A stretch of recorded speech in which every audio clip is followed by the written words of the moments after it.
Ma Bible, le quotidien, le verset du jour. Hébreux chapitre 6, le verset 18, je cite. Afin que, par deux choses immuables, dans lesquelles il est impossible que Dieu mente, nous trouvions un puissant encouragement, nous dont le seul refuge a été de saisir l'espérance qui nous était proposée. Fin de citation, glorifions le Seigneur. Bien-aimés dans le Seigneur Jésus-Christ, le verset du jour est adressé à des croyants qui traversaient des situations pas très confortables, des persécutions et autres. Et le passage vise à fortifier leur foi en rappelant la fidélité de Dieu à travers l'exemple d'Abraham.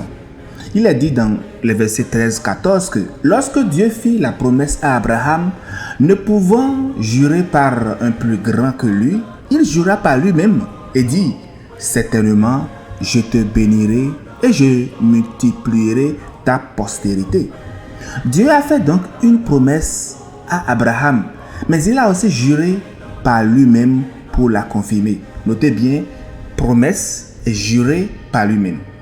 Il n'y avait rien de plus grand par quoi jurer. Alors Dieu a pris son propre nom comme garantie. Mais pourquoi ce serment? Pourquoi Dieu a-t-il juré comme ça? Parce que Dieu voulait démontrer de manière incontestable et incontestée que sa parole est inébranlable et que ses promesses sont sûres, certaines et viennent à coup sûr. Abraham a persévéré dans la foi et a obtenu ce que Dieu lui avait promis. Un héritier et une descendance aussi nombreuse que les étoiles du ciel, nous dit la Bible. Et dans tout ça, ce qui est intéressant, c'est que cette fidélité de Dieu envers Abraham est la preuve même que nous aussi, nous pouvons nous appuyer avec confiance sur la fidélité de Dieu. S'il a pu tenir la promesse à Abraham, certainement notre promesse viendra à coup sûr. Soyez donc certains et restez dans la foi, bien-aimés. Au verset 17 de Hébreux 6, il est dit « Dieu, voulant montrer avec plus d'évidence aux héritiers de la promesse l'immuabilité de sa résolution, intervint par un serment. » Cela signifie que Dieu voulait que nous ayons une certitude absolue dans sa parole. S'il dit, il le fait. C'est pourquoi il a utilisé à la fois une promesse et un serment, deux choses immuables, pour ancrer notre foi dans une espérance qui ne branle jamais. Bien-aimés, notre verset commence par « afin que », qui montre que, en fait, ce qui est dit dans le verset est une conclusion fondée sur deux choses, deux vérités immuables. Le mot immuable est traduit du grec ametatetos, qui signifie irrévocable ou inchangeable. Et dans notre monde d'aujourd'hui où tout change, où les humains peuvent revenir sur leurs décisions, les deux vérités dans notre verset du jour sont des piliers solides qui ne vacillent jamais. Et la première vérité, c'est la parole de Dieu. Le ciel et la terre disparaîtront, mais mes paroles ne disparaîtront point, nous dit Matthieu 24, le verset 35. Dieu ne peut pas mentir. Lorsqu'il parle, sa parole s'accomplit. La parole de Dieu est comme un rocher. Elle est ferme et stable. Elle est vivante et ne change pas avec le temps et les circonstances.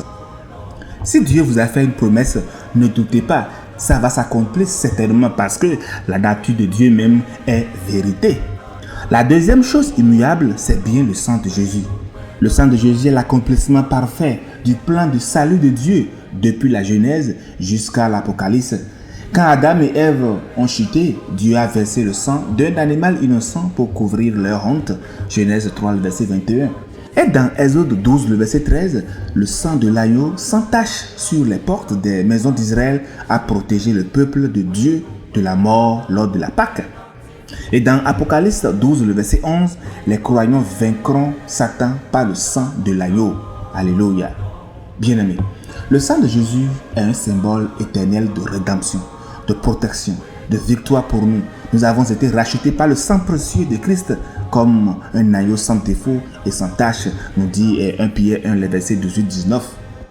Donc, bien-aimés, les promesses des hommes sont souvent brisées, les circonstances peuvent changer, les sentiments varient, mais la parole de Dieu et le sang de Jésus sont deux ancrages solides qui ne failliront jamais. Nous devons donc retenir au travers de ce verset qu'il y a deux choses, la parole de Dieu et le sang de Jésus, qui sont la garantie de notre salut et de notre espérance. Lorsque tout autour de vous semble incertain, je vous dis, accrochez-vous à ce qui ne change jamais. La parole de Dieu est puissante. Espère et avance avec la foi. Bonne méditation et agréable journée à vous dans la miséricorde de Christ Jésus. Alléluia.